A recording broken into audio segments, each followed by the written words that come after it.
अस्सलाम वालेकुम listener, welcome to my channel खौफनाक and fiction novel by Nadia. आपसे गुजारिश है कहानी शुरू करने से पहले कि आप मेरे चैनल को सब्सक्राइब करें और लाइक करें। आइए लिसनर, अब इस खौफनाक कहानी का दूसरा हिस्सा आपके पेशे खिदमत है। सादिया को मैं अपने कॉलेज टाइम से जानता था।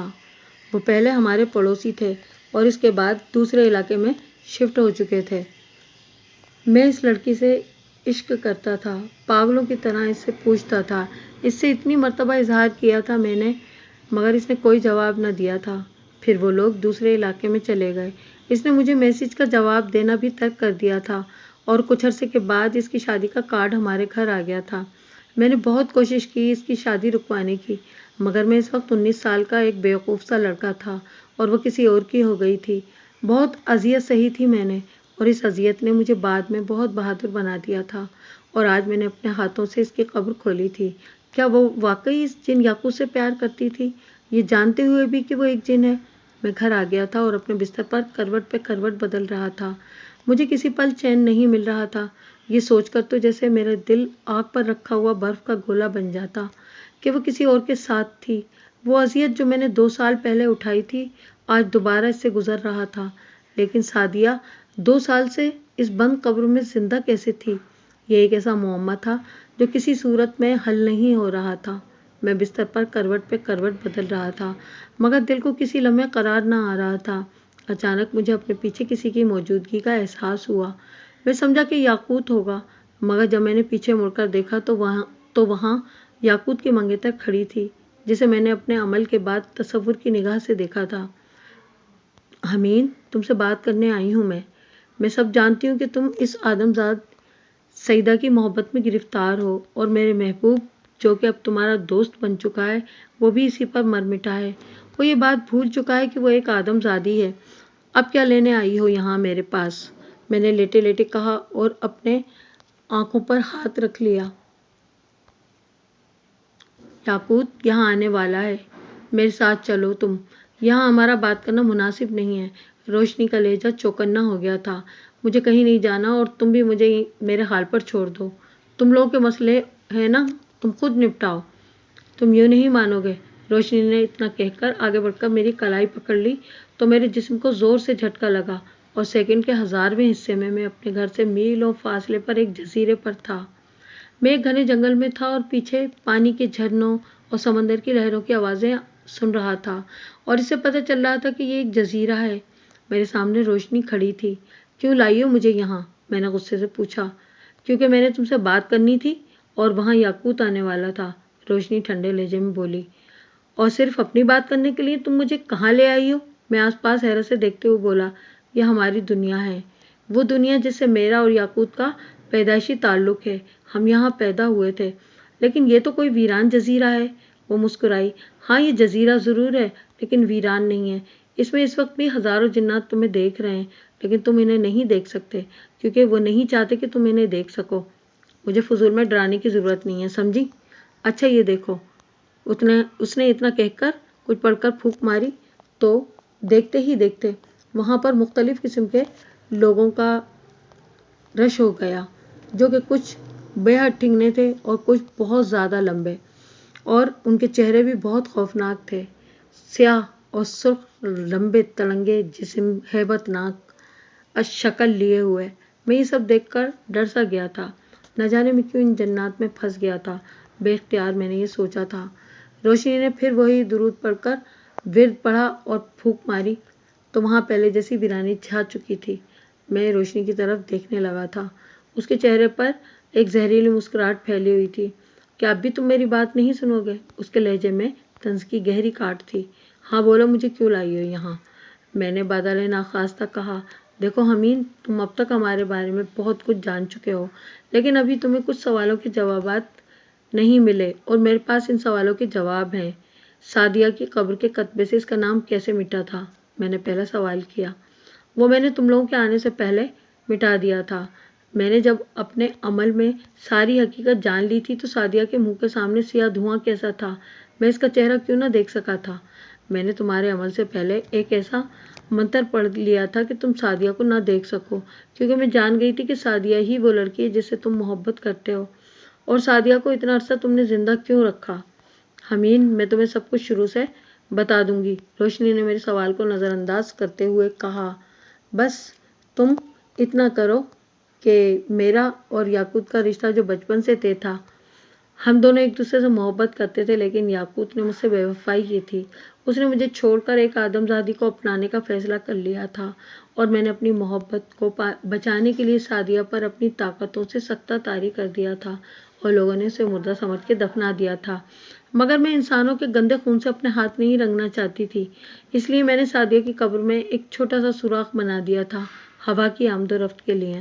میں نے 2 سال اس آدمزادی کو اپنی طاقتوں کے بلبوتے پہ زندہ رکھا تھا۔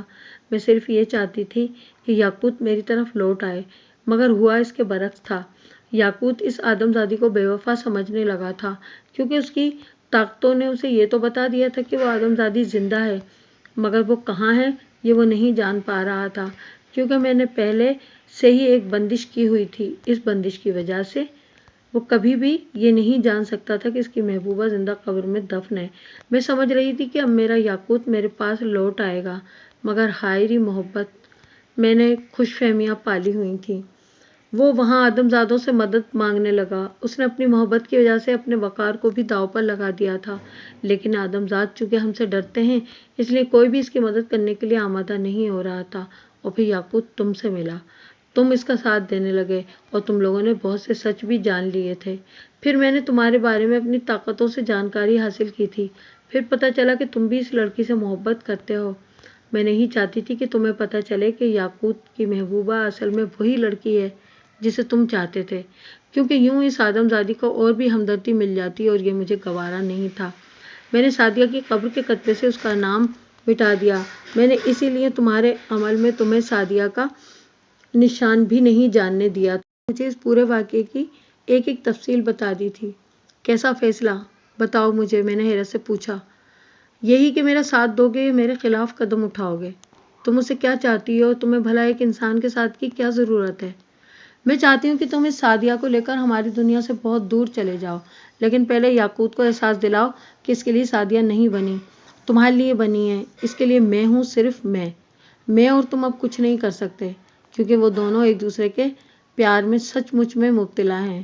میں نے کہا، میں تمہاری دنیا میں دوبارہ چھوڑ کر آتی ہوں، تمہارے پاس کل تک کا وقت ہے۔ تم سوچ لو کہ تم میرا ساتھ دو گے تو اپنی کھوئی ہوئی محبت کو دوبارہ پا سکو گے۔ روشنی نے اتنا کہا اور میری کلائی کو ایک بار پھر پکڑ کر پہلے کی طرح مجھے ایک جھٹکا لگایا، اور اگلے ہی لمحے میں اپنے کمرے میں تھا۔ روشنی مجھے ہزاروں فکروں میں غلطاں چھوڑ کر وہاں سے غائب ہو گئی۔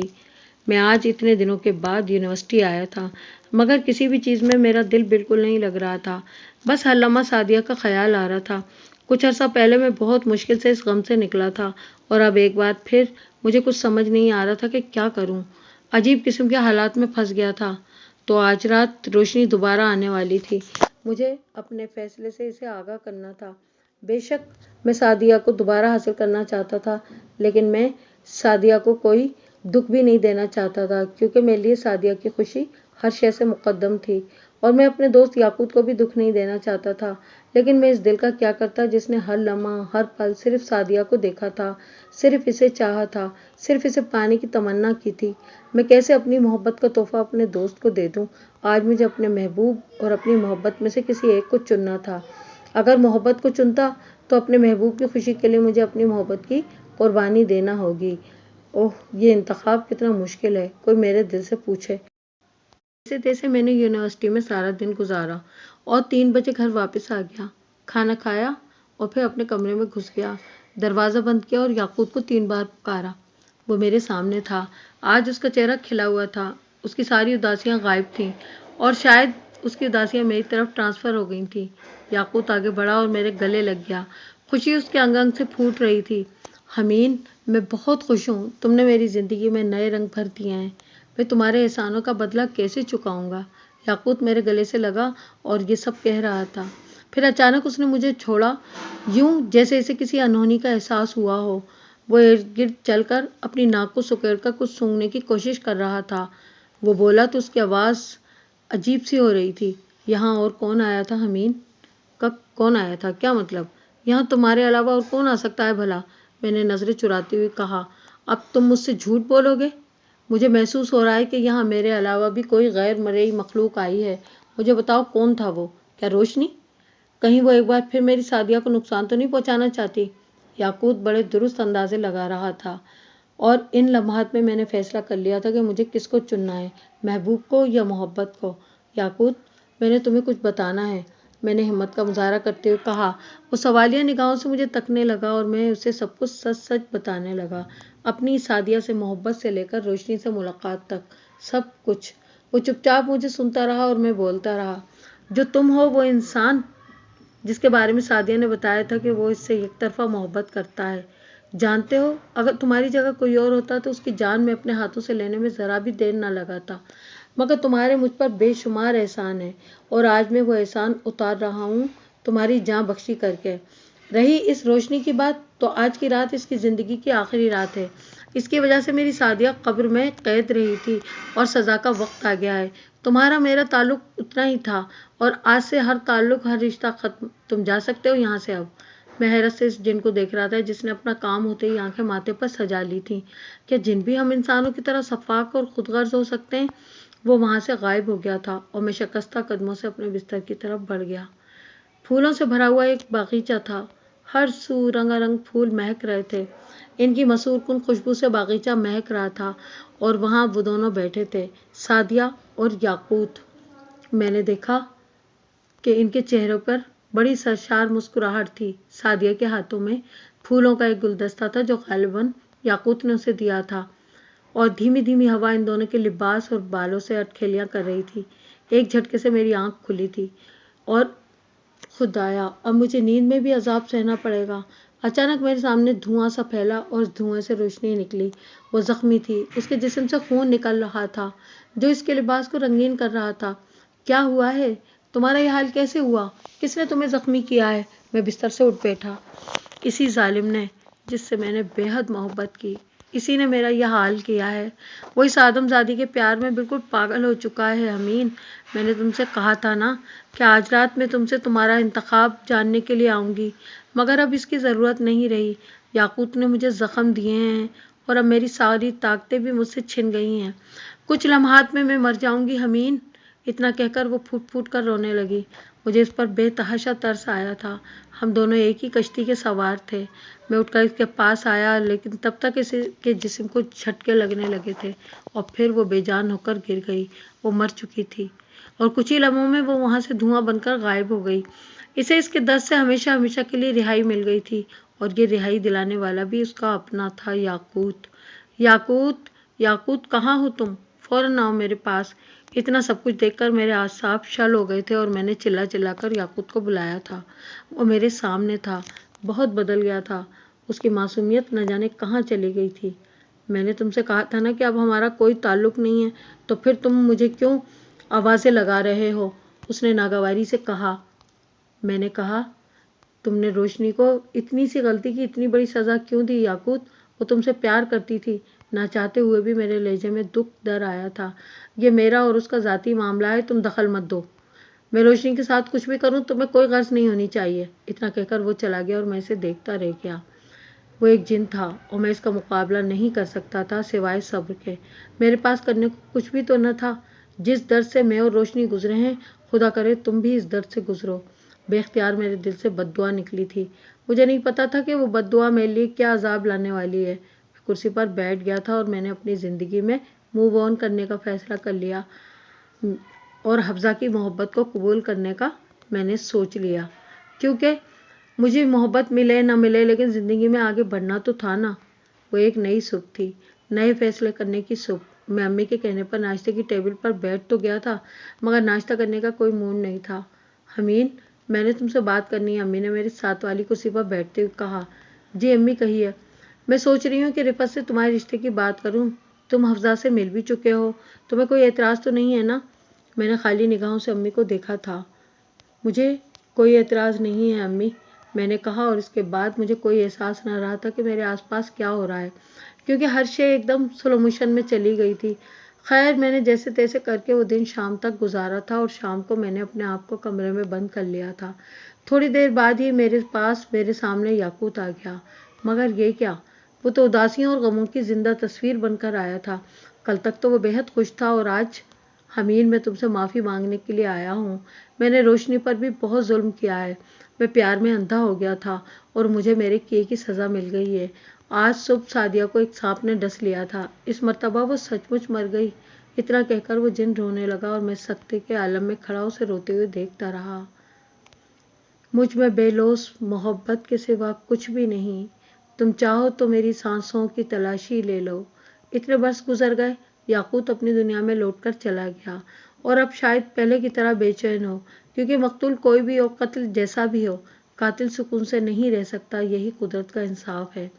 میں نے بھی حفصہ سے شادی کر لی، مگر میرا دل اور میری روح صرف سعدیہ کی تھی اور یہ بات حفصہ بھی جانتی تھی اور اسے کوئی اعتراض بھی نہیں تھا۔